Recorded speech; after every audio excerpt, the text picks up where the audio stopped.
আল্লাহ তুমি আমার গুনাহগার উম্মতকে বাঁচাও।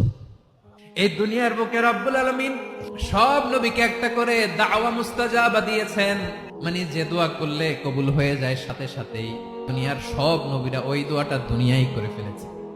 বিশ্বনবী বলবেন, আল্লাহ ওই স্পেশাল দোয়াটা দুনিয়াতে করি নাই, আজকে আমি তোমার দরবারে দাঁড়িয়ে কিয়ামতের দিন ওই দোয়াটা করছি। আল্লাহ আমার যে উম্মতের হৃদয়ে যাররা পরিমাণ ঈমান আছে, আমার একটা উম্মতকেও তুমি জাহান্নামে ঢুকাতে পারবা না।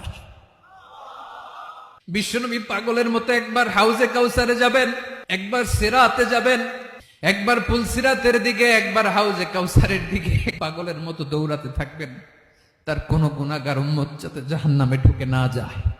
উম্মতি বিশ্বনবী আমার জন্য কাঁদবেন, আপনার জন্য কাঁদবেন, আমাদের জন্য সেদিন কেঁদে কেঁদে জাহান্নামের দরজায় দাঁড়িয়ে আমাদেরকে টেনে টেনে জান্নাতে ঢুকাবেন।